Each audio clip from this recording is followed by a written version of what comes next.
They will say, it happened suddenly. It did not. What comes next was invited. After exhaustion, after silence, after relief, there is always a moment when someone steps forward and the world does not step back, not because it cannot, but because it does not want to. This is not the return of terror. This is not the death of the Republic. This is something far quieter. The moment when power stops waiting to be justified. When decision replaces discussion. When speed replaces consent. When responsibility, at last, finds a single place to rest. Before we continue, let me ask you, where are you listening from right now? And at what hour has the world reached where you are? Because what follows will not feel dramatic. It will feel necessary, and necessity, more than fear, is how history persuades entire nations to let go. Stay with me. This is where the shadow becomes a hand. At first, nothing was announced. Announcements create resistance. Instead, decisions began to arrive, already complete, not proposed, not debated, executed. People noticed the difference immediately, not with alarm, but with gratitude. Things moved. Orders no longer contradicted one another. Responsibilities no longer dissolved into committees. Outcomes appeared where discussions used to linger. The question was no longer, who agreed to this? It became, why wasn't it always like this? Power had found its most convincing form. Efficiency without explanation. The Republic still existed, but it no longer hesitated. And hesitation, after everything, had become unbearable. People adjusted their expectations quickly. They stopped asking to be consulted. They stopped demanding justification. They stopped imagining that direction was something they needed to participate in. Participation had been too costly. Now, someone else was willing to carry the weight. This did not feel like submission. It felt like relief made permanent. Authority, once scattered, began to gather, not by decree, but by gravity. And gravity does not ask permission, it simply pulls. What changed first was not law, it was tone. Messages arrived shorter, instructions clearer, ambiguity, once tolerated, even valued, was quietly removed. People noticed they no longer needed to interpret meaning. Meaning had been decided for them. This was not announced as concentration of power. That phrase would have frightened some. It was described as coordination, as alignment, as efficiency restored. Harmless words, reassuring words, and reassuring words. Lower defenses better than threats ever could. The institutions adjusted almost immediately, not out of fear, out of relief. Confusion is exhausting for institutions. So is responsibility. Now there was direction, one channel, one pace, one rhythm. Meetings ended faster. Decisions arrived cleaner. Conflicts disappeared not because they were resolved, but because they were no longer allowed to mature. People learned this quickly. They stopped preparing arguments. They prepared compliance, not forced compliance. Anticipatory compliance. They guessed what would be approved and acted accordingly. This guessing saved time. Time saved became praise. Praise became incentive. And incentive, once aligned, does the work of coercion without appearing to. Life began to feel lighter. That was the dangerous part. Citizens told themselves they were freer now because they were no longer trapped in endless debate. They mistook silence for peace. They mistook speed for progress. They mistook absence of conflict. For resolution, the new authority did not demand loyalty. Loyalty would have felt excessive. It demanded cooperation. Cooperation sounds mutual, reasonable, adult, and adults, after chaos, do not want to be told. They are surrendering something. They want to believe. They are choosing wisely. The Republic still spoke the language of collective will, but collective will had become a ceremonial phrase. The real movement happened elsewhere, in briefings, in summaries, in decisions already shaped. Before reaching the many, people sensed this shift and adjusted their sense of responsibility. They no longer asked, "What do we think?" They asked, "What is expected?" Expectation is the final stage of power. Once expectation replaces choice, authority no longer needs to explain itself. It only needs to be predictable. And it was. Predictable in its firmness. Predictable in its speed. Predictable in its refusal to pause. Pauses were dangerous now. Pauses invited memory. Memory invited questions. Questions slowed things down, so nothing paused. Children learned this new world without being taught. They watched adults stop arguing, stop organizing, stop hoping loudly. They learned that safety lived in quiet agreement. They learned that strong decisions came from above, and their role was to adapt. Adaptation replaced citizenship. No one called it that. It felt too normal to name. I recognized the moment when return became impossible. Not because a law was passed, but because people stopped imagining an alternative. Imagination had been the last resistance, and imagination, once unused, atrophies quickly. The nation was no longer afraid. It was settled. And settlement, after revolution, after terror, after fatigue, feels like victory. But victory over chaos is not the same as freedom. We had entered the phase where power no longer argued. It functioned. And functioning power is the hardest kind to oppose. Because it does not shout, it does not threaten, it simply moves forward, while everyone else learns to move aside. Nothing in the law said you could not refuse. That was the brilliance of it. There were no penalties announced for dissent, no lists, no warnings. Refusal was permitted. It simply changed nothing.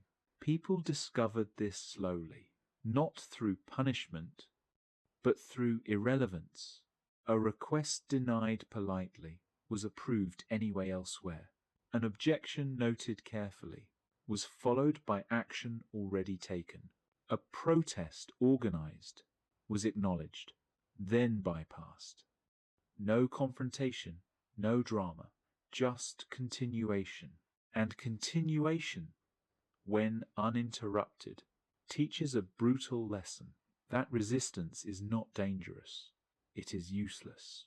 This realization did more damage than fear ever had. Fear provokes courage in some. Futility does not. People stopped saying no, not because they were afraid, but because saying it required effort with no effect. Effort without effect is exhausting. So they conserved energy. They learned when to speak and when not to bother. They learned how to phrase concern as suggestion and suggestion as support. Self-censorship did not feel imposed.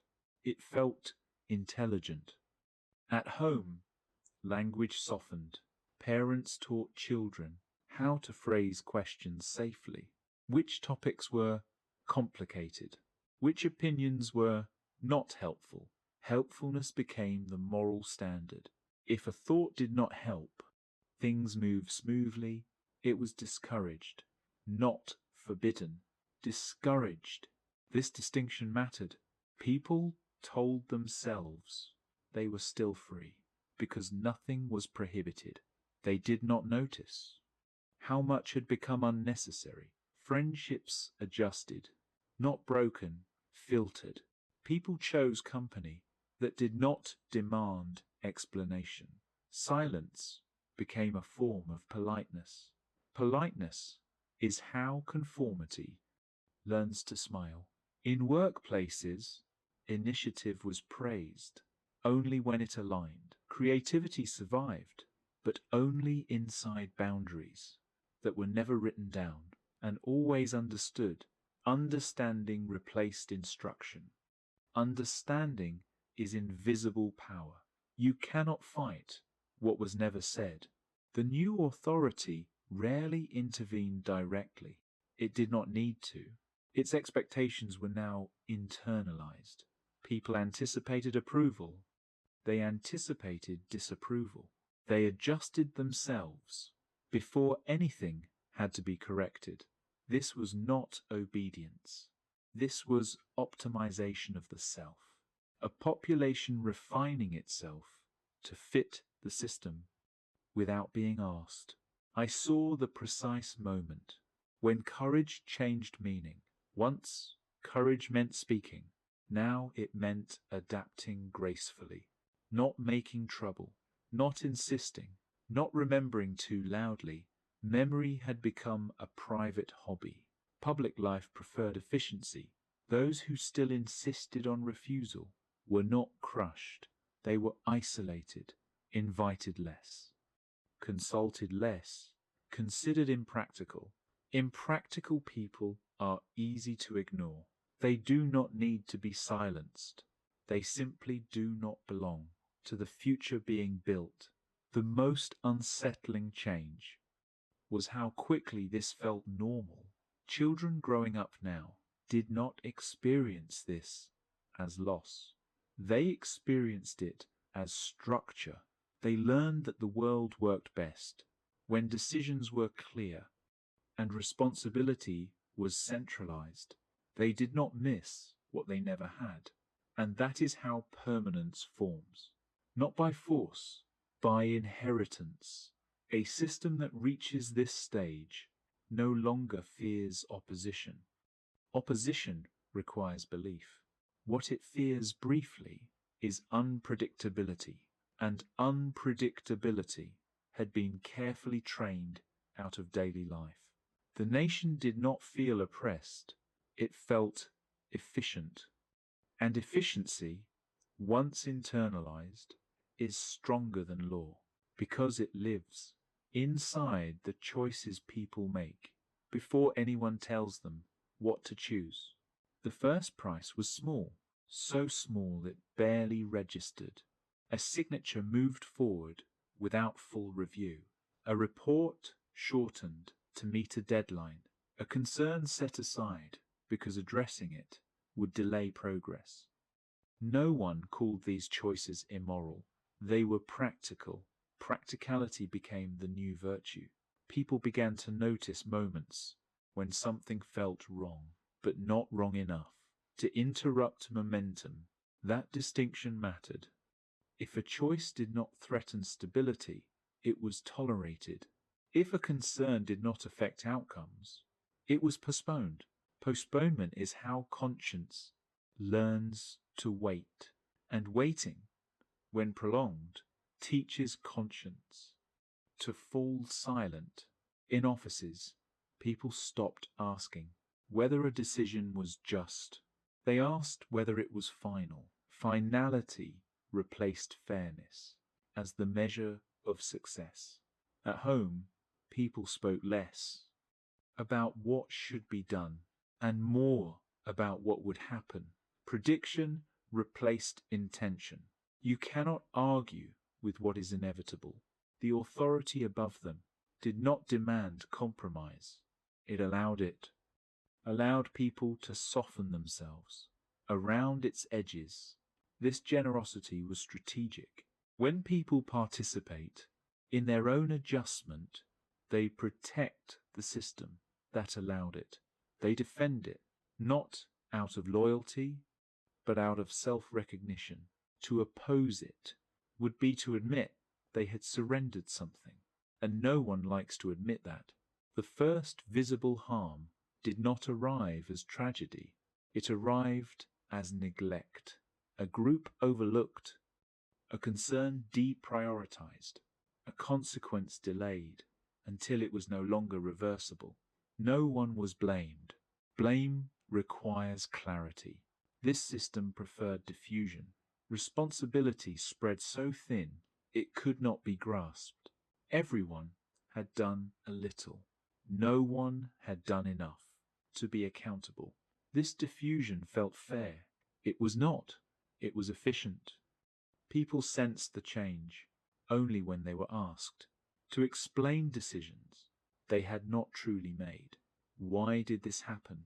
Why was this allowed? They searched for answers and found process. Process does not apologize. Process only points forward. The authority remained distant, unburdened, clean. It did not issue moral commands. It issued outcomes.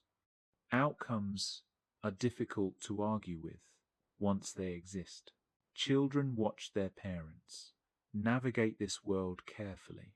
They learned that being good meant being reasonable. That being reasonable meant not insisting. That insisting meant trouble. Trouble was no longer dangerous. It was inconvenient. Inconvenience had become the worst accusation. Those who caused inconvenience were quietly excluded from influence, not punished. Excluded. Exclusion is how systems remove friction without appearing to harm. This was the moment when people began to feel a faint unease. Not fear, not anger, but recognition. Recognition that something important had been traded for something comfortable. But the trade had already been made. And trades, once completed, are difficult to reverse without loss. The authority did not celebrate this. It did not need to. Its strength now came from the countless small adjustments people had already made to live inside it. The system had entered its most stable phase, a phase where morality was no longer debated. It was optimized. And optimized morality does not ask whether it is right. It asks whether it functions. This is the quiet center of concentrated power. No terror, no ideology, no spectacle, just a world that works a little too smoothly to question. And that is where real control begins. The first real test did not come as rebellion. Rebellion would have been easy to identify. It came as a mistake, a decision made too quickly, a policy applied too broadly, an outcome that worked on paper but failed a human being, just one. A worker dismissed because the process did not allow exceptions.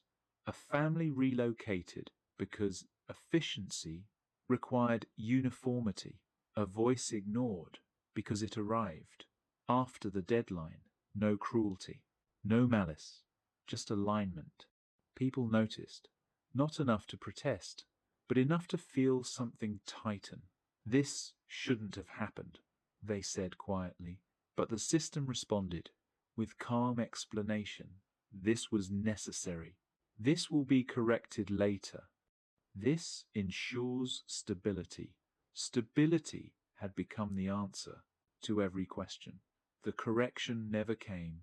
It rarely does, because once an outcome is absorbed, reversing it threatens the appearance of control.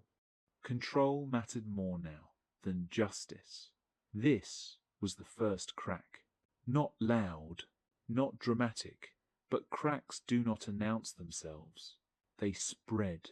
There was a man, or a woman, or a family. The story hardly mattered anymore. They followed the rules. They adapted quickly. They believed, like everyone else, that cooperation ensured safety. When the decision came, it was delivered politely, procedurally, no explanation beyond reference. To regulation, they tried to appeal. The appeal was received, logged, processed. Nothing changed. This was the moment. They understood something fundamental, that no one had chosen this outcome, and therefore no one could undo it. They were not angry. Anger seeks a target. They were confused. Confusion seeks meaning. The system offered none, just continuity. And continuity does not comfort those who have fallen beneath it. They adjusted. People always do. Adjustment is survival's most reliable form. But something shifted. Not rebellion, withdrawal. They stopped believing. The system was theirs. It was no longer hostile, just indifferent. Indifference is worse, because you cannot argue with it. Incidents like this multiplied. Not catastrophes, misalignments, each one small enough to be explained away. Together, unmistakable. But by the time people began to notice the pattern, they also noticed something else. There was nowhere to take their concern. Not because doors were closed, because doors led to process, not judgment. Process listens. Judgment decides. Judgment had been centralized, and centralization, once normalized, does not decentralize itself. Even those within the system began to feel the shift. Managers executed decisions they had not shaped. Officials defended outcomes they could not revise. They told themselves this was responsibility. But responsibility without authority is only liability. Quietly, even power learned it was trapped. The difference was this: power could live with that. People could not. This was the true success of concentrated authority. Not that it dominated everyone, but that it removed alternatives without announcing their disappearance. No one could point to the moment. Things became irreversible. That was the point. Irreversibility arrived as convenience. And convenience, once embraced, becomes structure. The second test did not stay small. It spread, not as outrage, as recognition. A shipment delayed because efficiency demanded rerouting. A service suspended because metrics showed low impact. A rule enforced uniformly, where context had once mattered. Each decision made sense alone. Together, they formed a pattern. People began to say the same sentence, in different places, to different people, in the same tone. This doesn't feel right. They said it softly, as if volume might invalidate the concern. The system answered with calm precision. Data was shown, charts explained, comparisons offered. Everything was reasonable. Reasonableness became the shield. Who could argue with numbers? Who could object to improvement? The problem was not that the decisions were wrong. The problem was that no one could change them. A meeting was called not to debate, but to communicate. Communication replaced deliberation. The decision was already final. What followed was new. Not protest, not silence. A pause. A pause in which people looked at one another and realized they were all thinking the same thing. We are not part of this anymore. That realization did not produce anger. Anger requires hope. It produced distance. Distance from institutions, from language, from responsibility. People stopped trying to explain their objections well. They stopped believing explanation mattered. They learned a different lesson, that survival meant adaptation, not persuasion. And adaptation, practiced widely, changes a society faster than law ever could. Inside the system, something else happened. Managers began to speak in private, with careful words.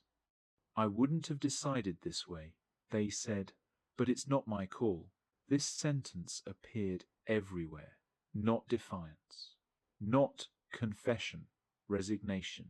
Resignation dressed as professionalism. Those who still carried a sense of duty felt it strain against something solid. They were accountable for outcomes they could not influence. This tension did not break them, it hollowed them. They learned to separate themselves from what they executed, to perform without owning. This separation made everything smoother and emptier. The authority above them remained distant, unruffled, untouched by the friction below. Distance protected it. Distance preserved the image of competence. And competence now was sacred. Publicly, nothing seemed wrong. Privately, everyone felt it. A quiet understanding that something essential had been exchanged for something comfortable. No one could name the moment, because nothing dramatic had happened. That was the genius. The crisis did not arrive as a rupture. It arrived as accumulation. And accumulation does not alarm, it settles.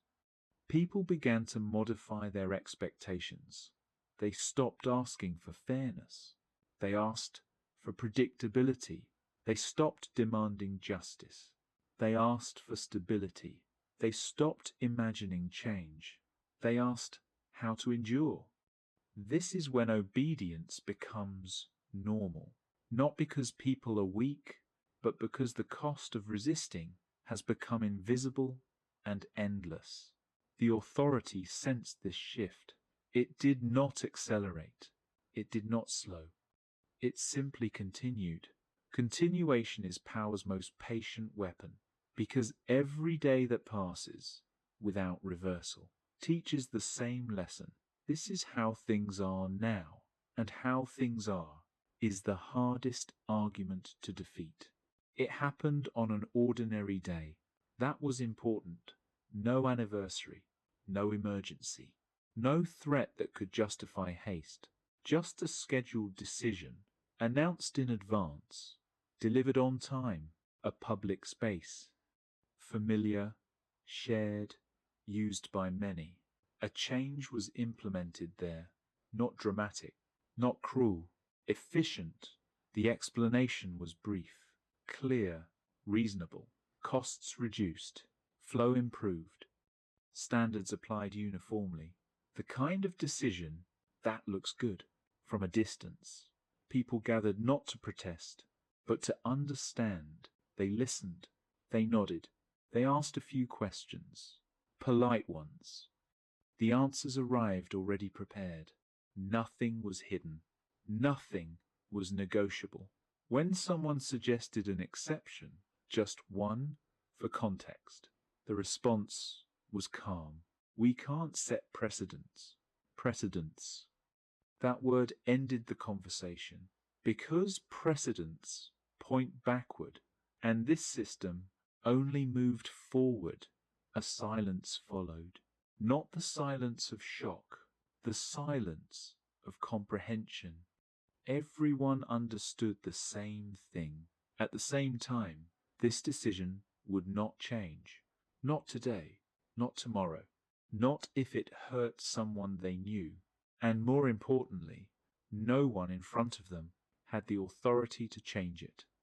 That realization spread faster than any speech could. People looked around, expecting someone to intervene, an official, a representative, a voice. No one stepped forward, not because they were afraid, because they were not allowed to. The structure did not permit interruption. Interruption was inefficient. A woman, or a man, it hardly mattered, spoke again, not loudly, clearly. This isn't right. The words hung there, undeniable, unsupported. They were acknowledged. Your concern is noted, not dismissed, not challenged, recorded. And then the process continued. That was the moment. Not when the decision was made, but when everyone realized that moral objection had been reduced to a data point. No outrage followed. Outrage requires hope that it might matter. Instead, people dispersed, quietly, orderly, with the strange politeness of those who have just witnessed something irreversible. Later that day, conversations echoed the same sentence. There was nothing we could do, not said with bitterness, said with acceptance. That acceptance was the event. The authority did not appear. It did not need to. Its presence was felt. In the smooth continuation that followed, nothing collapsed, nothing exploded. Life went on, slightly altered, slightly narrower, and everyone knew that if this could happen here, in full view, with reasons given, and no room for appeal, then it could happen anywhere, to anyone, without malice, without warning, without recourse. This was the moment obedience crossed from habit to assumption. People did not say, "We should stop this." They said, "This is how it works now." That sentence, unspoken but shared, did more work than any law ever could. The system had passed its test, not because it was right, but because it was unchallenged. And from that day forward, decisions no longer needed to justify themselves morally. They only needed to be implemented in public without resistance. That is the true sign of concentrated power, when it can act openly and still proceed. The days that followed were calm, calmer than before. That calm unsettled some people. Briefly, then it became familiar. Morning routines resumed. Work continued. Schedules held. Nothing in daily life demanded that anyone remember what had just happened, and so most people didn't. Memory faded, not because it was erased, but because it was inconvenient. It complicated conversations. It slowed decisions. It asked questions no one could answer. So people adjusted their language. They stopped saying, "This isn't right." They said, "This is how it's done." Language is the first place. Obedience settles. In offices, the moment was referenced, only indirectly. We all know what happened. Someone would say, and that was enough. Enough to end debate. Enough to justify compliance. No one wanted to be the person who reopened it. Reopening felt disruptive. Disruption had become the enemy. Those who had spoken that day, the ones who asked for exceptions, who voiced discomfort, were not punished. They were remembered, and remembrance in this system was a warning. They were invited less often, consulted later, included cautiously, nothing explicit, just a gradual thinning of relevance. Relevance, once lost, is rarely regained. People noticed this pattern and learned from it. They learned which words ended conversations, which concerns were acceptable, which feelings should remain private. They told themselves this was maturity, learning how to live within limits. Limits, after all, had protected them before. The system did not instruct them to internalize these rules. It rewarded them. When they did, praise arrived quietly for cooperation, for flexibility, for understanding. Understanding was the highest compliment now. Those who understood did not ask too many questions. At home, parents explained the world to their children carefully. Some things aren't up to us. It's better not to get involved. We have to be realistic. Realism became the moral ideal. Idealism was reclassified as irresponsibility. Children absorbed this without resistance. To them, the system felt normal. They did not experience a loss. They experienced a framework, and frameworks, once internalized, feel like reality. Public life reflected the shift. Meetings ran smoothly. Announcements were concise. Decisions arrived complete. No one clapped. No one objected. People appreciated the efficiency. They told themselves they were finally past the chaos, that this was adulthood, collective adulthood. But adulthood without agency is only compliance that feels justified. The authority above them remained distant, almost invisible. It did not need to intervene. The lesson had already been learned. That was the success of the moment. Not that people obeyed, but that they adjusted themselves, so obedience was no longer required. The world after the moment felt easier to navigate, and easier worlds are rarely questioned, because questioning costs energy, and energy, after everything, was something people preferred to save. This is how the system moved, from control to culture, not enforced, inherited. No one remembers the exact day. It became easier to agree than to ask. It did not arrive as a decision. It arrived as a rhythm. People began to anticipate outcomes before they were announced. They shaped requests to fit expectations. They edited thoughts before voicing them. Not out of fear, out of efficiency. Efficiency rewards those who move in harmony. Those who moved against the rhythm were not punished. They were delayed. Delay is the softest discouragement. It wastes time. It drains momentum. It teaches patience until patience becomes silence. Soon, people learned to preempt delay. They asked smaller questions. They offered fewer alternatives. They framed disagreement as clarification and clarification as curiosity. Curiosity survived. Barely, but curiosity without insistence is decoration.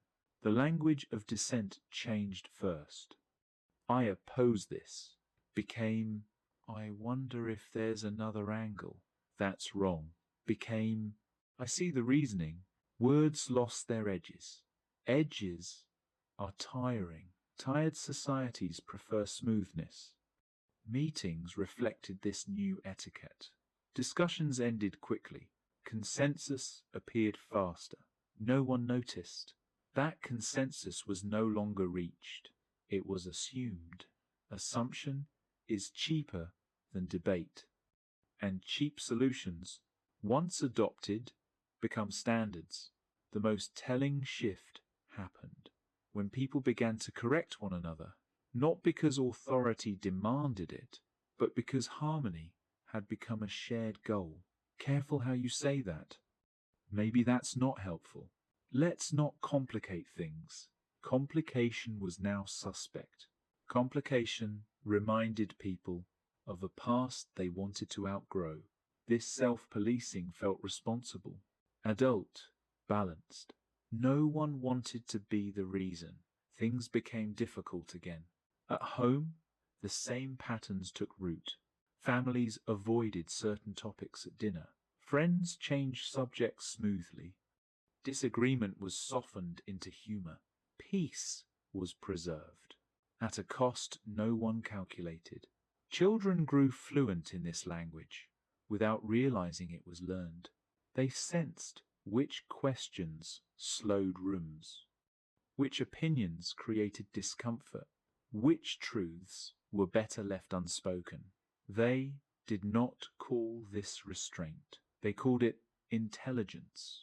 The authority above them watched and did nothing. It did not need to. Culture was now doing the work. When power becomes cultural, it stops needing enforcement.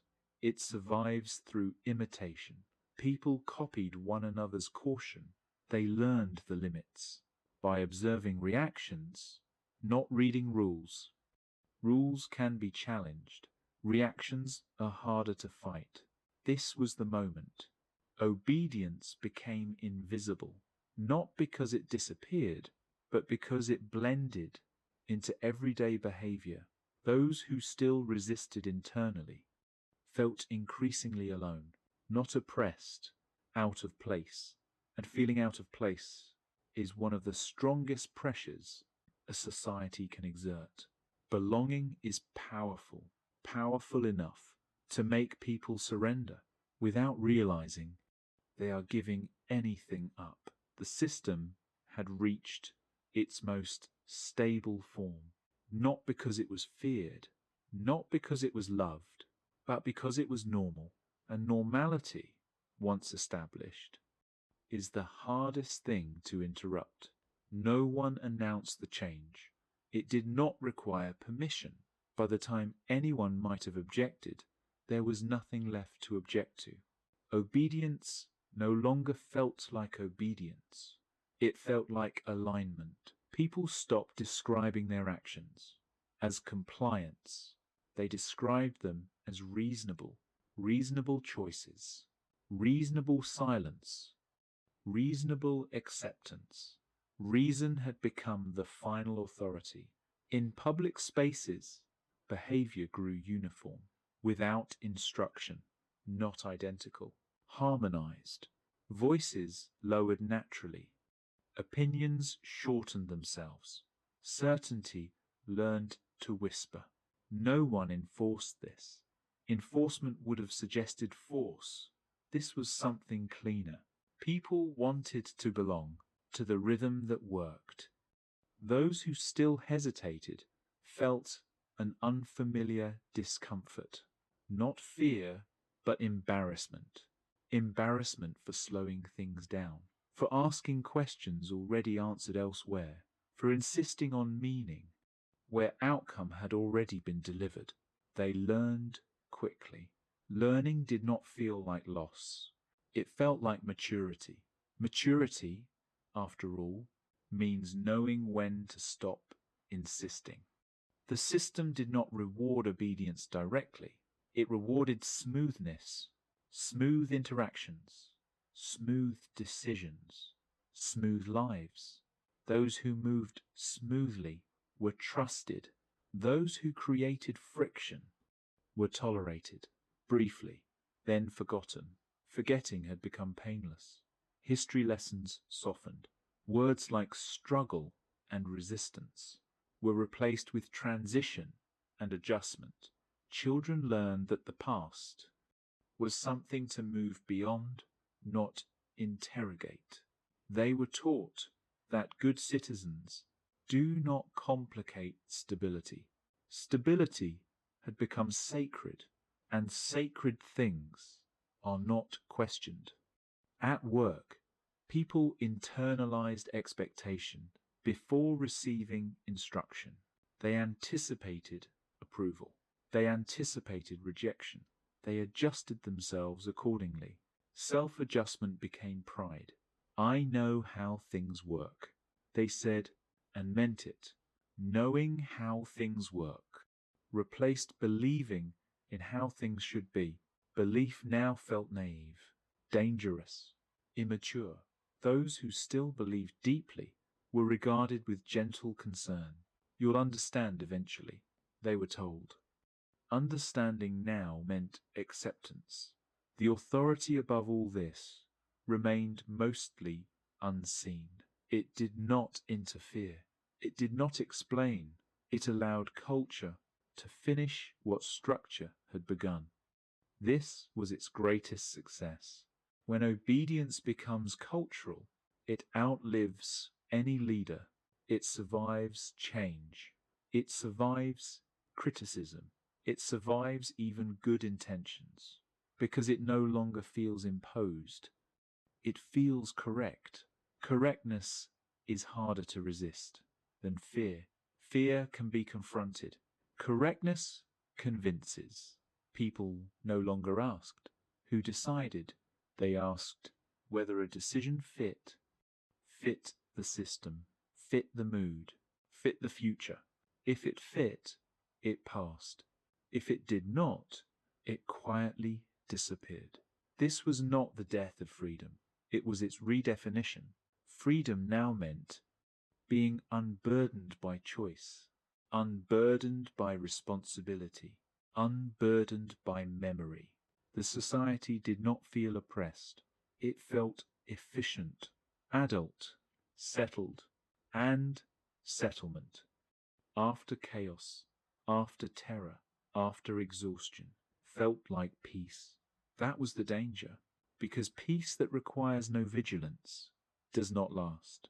It only deepens, until one day no one remembers what vigilance was for. Education changed quietly. Not what was taught, how it was framed. Questions were welcomed, but only the safe kind. Questions that refined understanding, not ones that challenged direction. Students learned to analyze outcomes, not origins, to optimize solutions, not examine assumptions. They were praised for clarity, for focus, for staying within scope. Scope became invisible law. Teachers did not censor, they guided. Guidance feels benevolent. It shapes without resistance. History was presented as a sequence of lessons, each one pointing toward moderation. Extremes were highlighted, complexity reduced. The past became a warning, not a resource. Memory lost its sharpness. In media, tone mattered more than content. Reports were balanced, measured, calm. Calm voices carried authority. Urgent voices were treated as unstable. Stability had its own aesthetic now. Graphics were clean, language precise. Debate framed as noise. Noise disrupts clarity. People learned to trust what felt composed. Composure became credibility. Stories focused on results. Projects completed, systems improved, conflicts resolved. The cost was rarely discussed. Cost complicated the narrative, and narratives that complicate do not travel well. Social spaces adapted. People curated themselves carefully, not to deceive, to fit. Fit was the new virtue. Opinions were tested internally before being shared. If they risked tension, they were softened or withheld. This was called social intelligence. It was rewarded. Those who spoke plainly were admired briefly, then avoided. Plainness slowed rooms. Rooms learned to move without it. The language of morality shifted again. Good was no longer what was just. Good was what worked. Wrong was no longer what harmed. Wrong was what disrupted. Disruption became the ultimate failure. Failure to adapt. Failure to align. Failure to move on. People internalized this logic deeply. They began to feel guilty for resisting, guilty for insisting, guilty for remembering.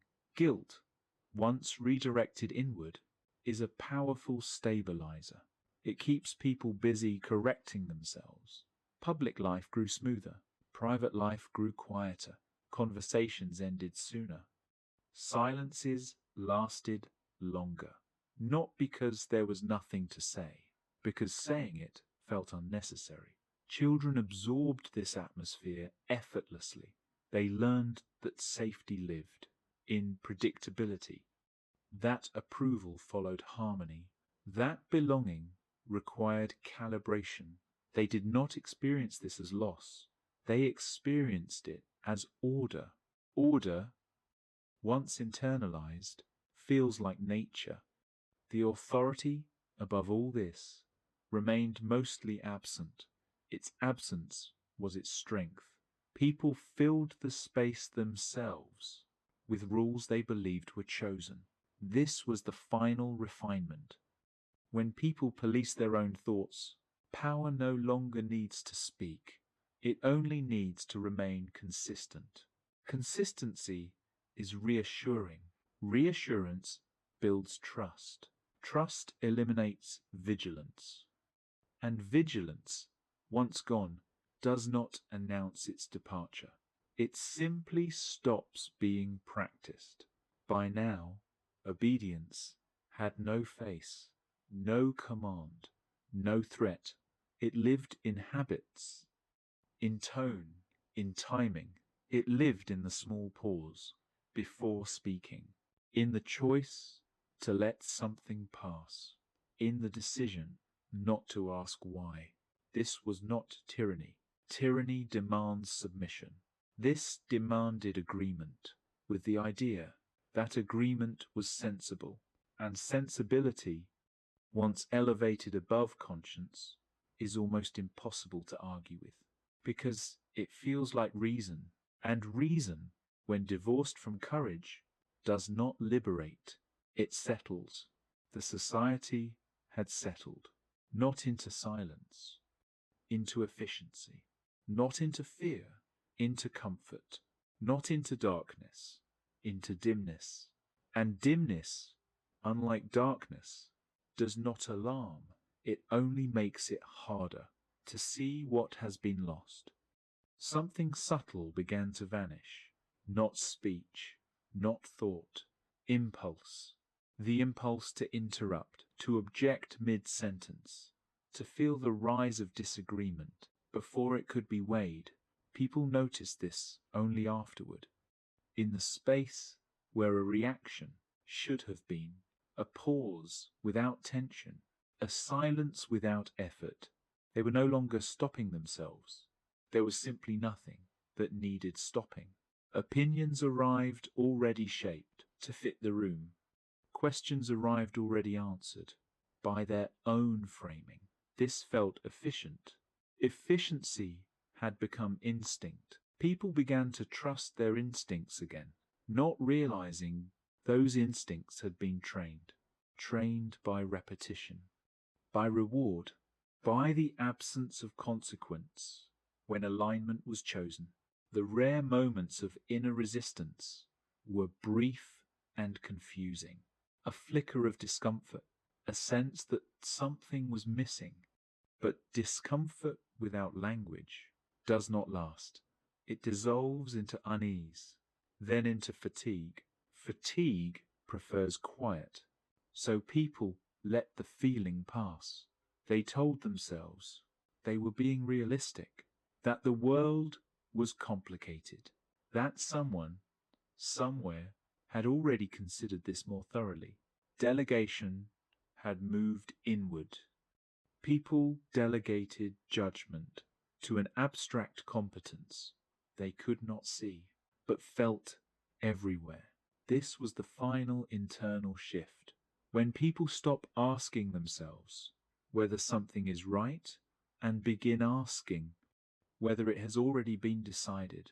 Decision, once assumed, replaces morality. Morality requires friction. Decision does not. Public disagreement became rare, not because it was discouraged, but because it felt pointless. Pointlessness is obedience's most elegant ally. Why struggle when the outcome is known? Why insist when insistence does not alter trajectory? The few who still tried felt strangely exposed, not persecuted, awkward, as if they were breaking an unspoken etiquette. Etiquette had replaced dissent. Good manners demanded agreement. In this climate, courage changed meaning again. Courage was no longer the willingness to stand apart. It was the ability to move smoothly within limits. Those who moved smoothly were admired. Admiration is powerful. It teaches without instruction. People wanted to be admired for their understanding, their balance, their composure. Composure became identity. Anger felt childish. Urgency felt reckless. Memory felt impolite. The past was now something to be handled gently, not examined. Examination invited intensity. Intensity invited division. Division was the ultimate threat. Unity, quiet, procedural, unquestioned, was the highest good. Unity does not require belief. It requires synchronization, and synchronization had been achieved.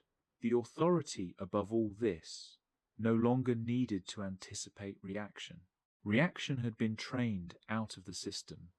Everything moved forward, as if on schedule. Schedules replaced debate. Timelines replaced ideals. Deadlines replaced conscience. The society did not feel trapped. It felt grown up. It had learned its lesson. Never again chaos. Never again passion. Never again belief strong enough to tear things apart. This lesson felt wise. It was also fatal, because a society that fears intensity more than injustice will always choose order over truth. And once that choice is habitual, it does not feel like a choice at all. It feels like reality. This was the peak of normalization. No dissent, no terror, no silence imposed, just a shared understanding that nothing else was really possible. And when possibility disappears, history does not need violence. It needs only time. Time to let obedience feel natural. Time to let memory soften. Time to let the future arrive. Already decided. The realization did not arrive as fear. It arrived as curiosity. Late, uncomfortable, almost embarrassing. Someone asked quietly, "When did this become normal?" The question felt out of place, like a word spoken after a meeting had already ended. People looked around, searching for a reference point, a date, a law, a speech. There was none. No moment to blame, no villain to name, only a long sequence of reasonable decisions, each one easier than the last. They tried to remember what it felt like to disagree openly. The memory was vague. They tried to recall when they last changed something. By insisting they could not, the unsettling truth surfaced slowly. Nothing had been taken. It had been set aside. Responsibility, judgment, the burden of choice, set aside in the name of calm, of maturity, of not repeating the past. They had not been silenced. They had been relieved. And relief, once experienced, is difficult to surrender. This was the final irony. They had obeyed, not because they were forced, but because obedience had become the most comfortable position, comfortable enough to forget what discomfort was for. That was the moment, not of rebellion, of recognition, a shared, quiet awareness that something essential had gone missing, and no one knew how to ask for it back without sounding unreasonable. The question lingered, unanswered, then faded. Life moved on, and with it, the last chance to interrupt the rhythm. This is where the story loosens from its place. Because what happened here did not belong to one revolution, one republic, or 1 century. It belonged to a pattern. The pattern appears whenever exhaustion follows upheaval, whenever relief is offered instead of responsibility, whenever efficiency promises to spare people from the weight of choice. It does not announce itself. It adapts to language, to culture, to technology. It learns new words: stability, security, optimization. Trust the process. The words change, the structure does not. People tell themselves, this time is different. There is no terror, no guillotine, no public violence, and they are right. That is why it works, because power no longer needs fear to survive. It needs fatigue. It needs people who no longer wish to decide, who are grateful to be managed, who confuse silence with peace. This is not a warning about the past. It is an observation about the present. Every society reaches a moment when it must choose between participation and relief, between friction and flow, between vigilance and comfort. Most do not choose. They drift, and drifting over time creates direction without debate. The lesson is not that obedience is evil. The lesson is that obedience becomes invisible when it is normalized, when it wears the language of reason, when it promises not greatness, but rest. History does not repeat because people forget facts. It repeats because patterns feel familiar when they return, wearing new clothes. This story was never only about Robespierre or France or revolution. It was about the moment every society reaches when it asks, or fails to ask, who is deciding now and why. It feels so easy to let them. The pattern does not require uniforms. It prefers interfaces, dashboards, metrics, notifications that arrive on time and ask for nothing in return. People learn to trust what updates itself.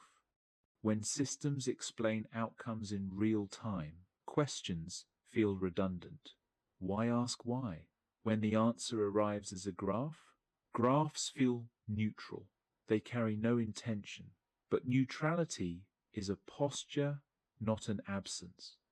The pattern learns this quickly. It shifts responsibility upward and experience downward. Decisions are made elsewhere. Consequences are lived locally. No one feels in charge. Everyone feels involved. This is the genius. When everyone is involved, no one is accountable. Public language adapts again. Citizens become users. Rights become settings. Participation becomes engagement. Engagement can be measured. Measured things can be optimized. Optimization fuels progress. And progress, once quantified, does not invite moral debate. It invites iteration. People stop asking whether something should exist. They ask whether it can be improved. Improvement replaces judgment. Judgment slows systems down. The pattern favors speed. Speed shortens attention. Short attention weakens memory. Memory, once weakened, loses its ability to resist. People begin to sense that something has changed, not politically, but existentially. They feel informed, yet strangely detached, connected, yet rarely consulted. Everything works, almost too well. And when things work, critique feels ungrateful. Gratitude becomes a habit. Things could be worse, people say. They are right. That is why the pattern persists. It does not need to be perfect. It needs only to be preferable to remembered chaos. The past is curated carefully now, its images sharpened, its violence highlighted, its uncertainty exaggerated. The lesson is simple. Never again disruption, never again intensity, never again the burden of choosing together. This lesson feels protective. It is also constraining. People internalize limits before encountering them. They hesitate without knowing why. They edit themselves without instruction. This self-editing feels responsible. Responsibility, after all, means not making things worse. But worse is defined narrowly. Worse means instability. Worse means friction. Worse means slowing the flow. Justice does not appear in the definition, nor does truth. Truth complicates. Complication threatens efficiency. The pattern learns to present itself as care, care for safety, care for continuity, care for people who are tired. And people are tired, tired of outrage, tired of vigilance, tired of carrying history like a warning sign. So they accept care that asks them to rest. Rest from deciding, rest from questioning, rest from remembering. This rest is seductive.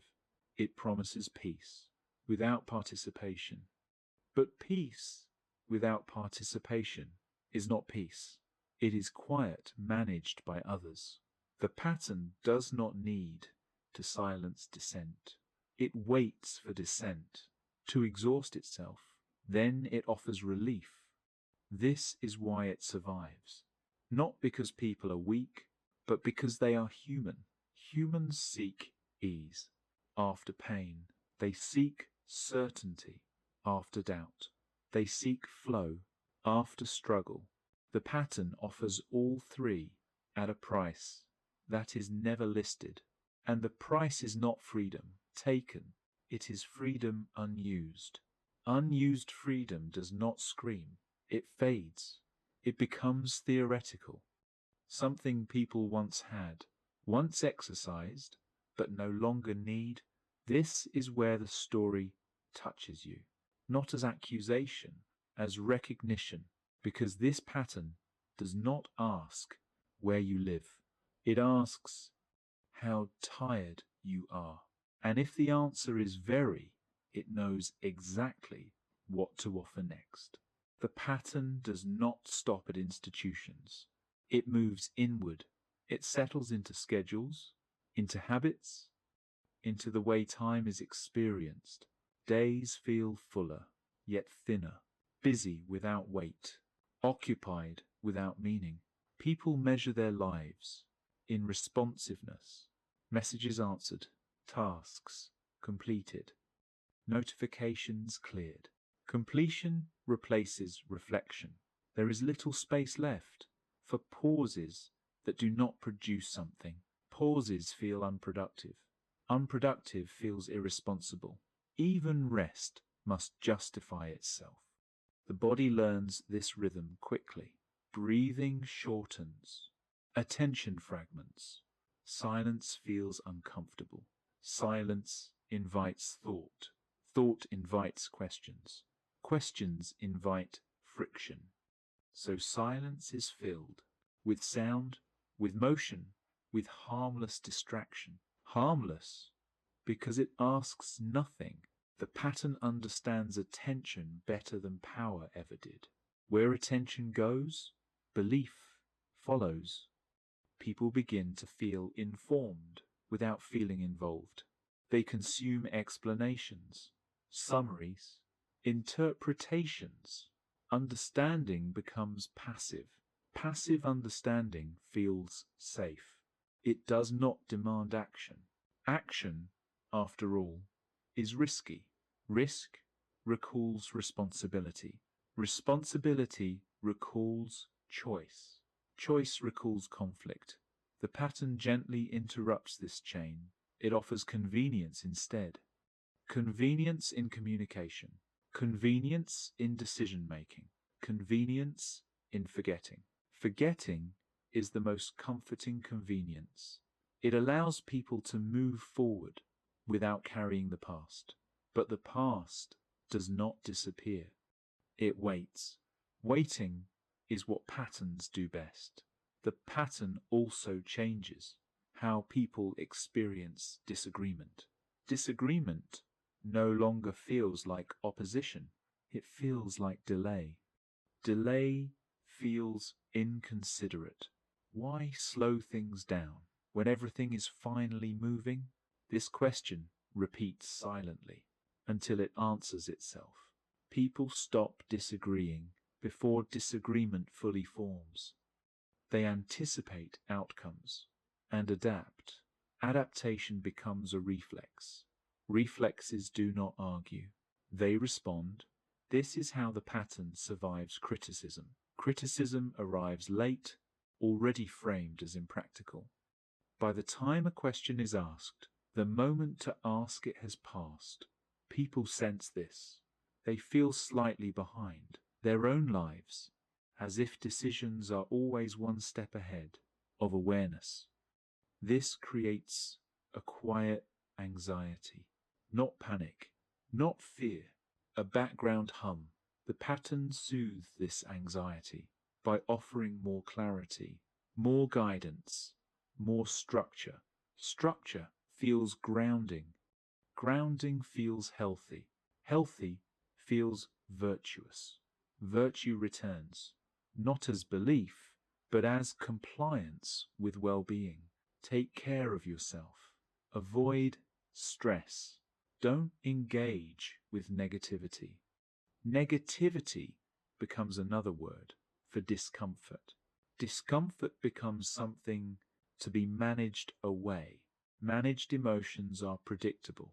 Predictable emotions are safe.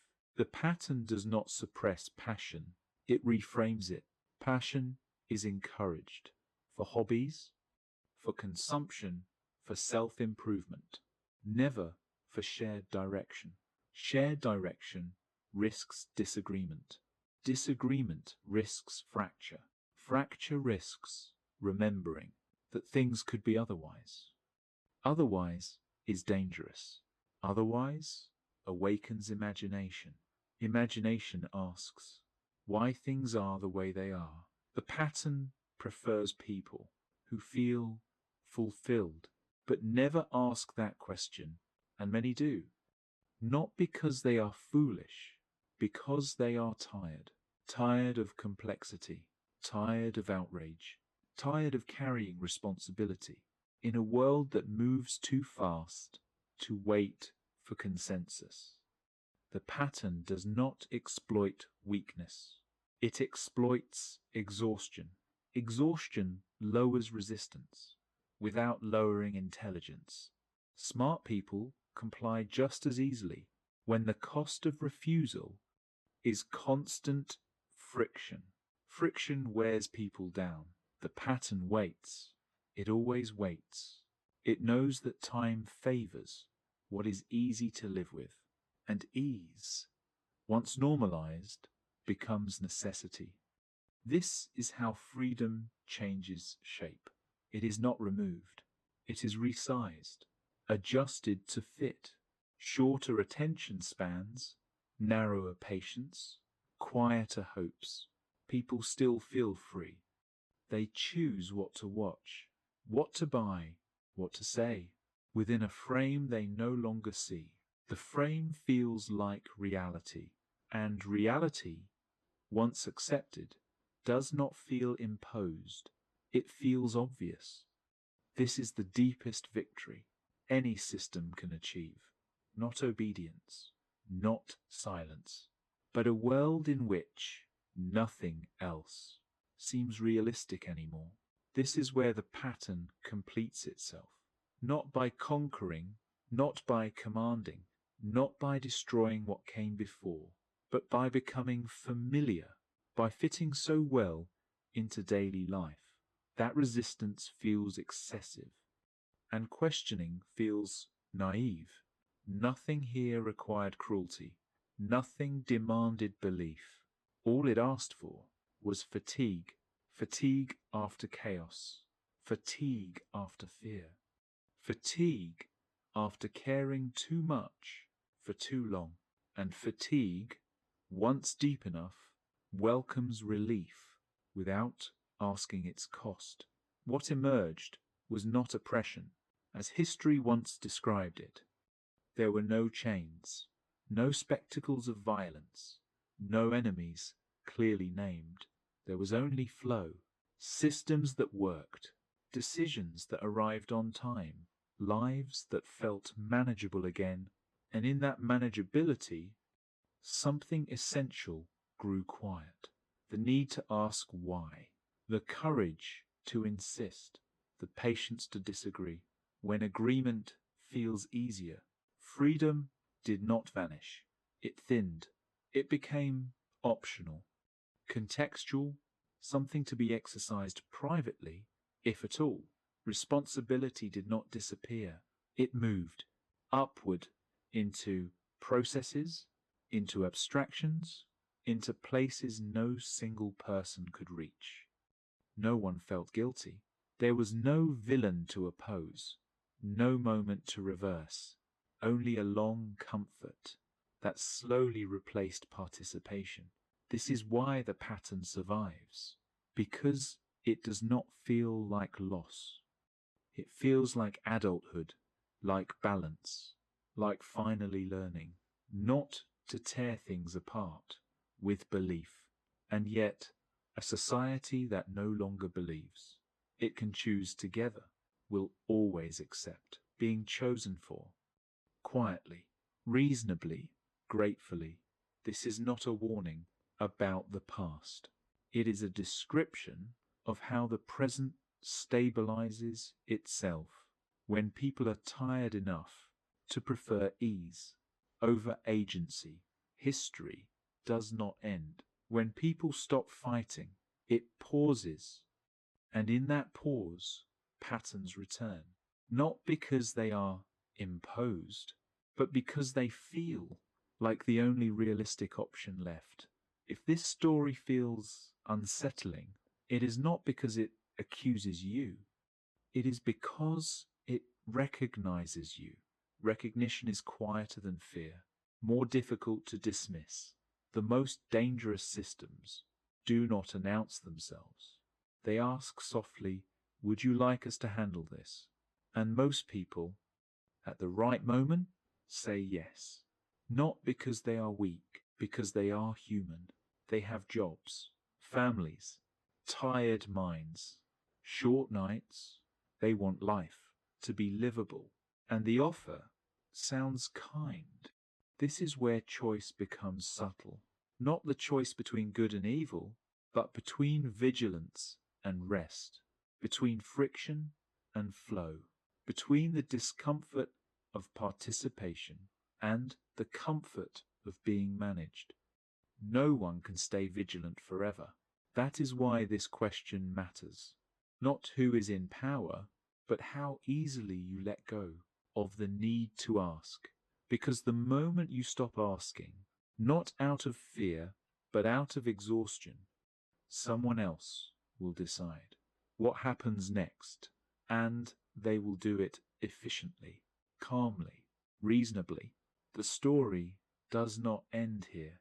It pauses inside you, in the next decision you don't question, in the silence you choose. Because speaking feels heavy, freedom rarely disappears overnight. It fades the way muscles do when they are no longer used, quietly, gradually, without pain, until one day moving again feels impossible. And that is why remembering is not about the past. It is about noticing when comfort starts asking for your attention, your time, your voice, and whether you still have the strength to say, wait, not loudly, not heroically, just enough to interrupt the pattern. And this is where the story rests. Not because everything was resolved, but because everything that needed to be seen has been revealed. History rarely ends with answers. It ends with patterns. If this journey felt quiet, unsettling, or uncomfortably familiar, that is not an accident. Some stories are not meant to be finished. They are meant to be noticed. Thank you for staying with me until the end. Wherever you are listening from tonight, may this story remain with you, not as a warning, but as a question. And if you choose to listen again to another voice, another time, another forgotten moment in history, I will be here, waiting,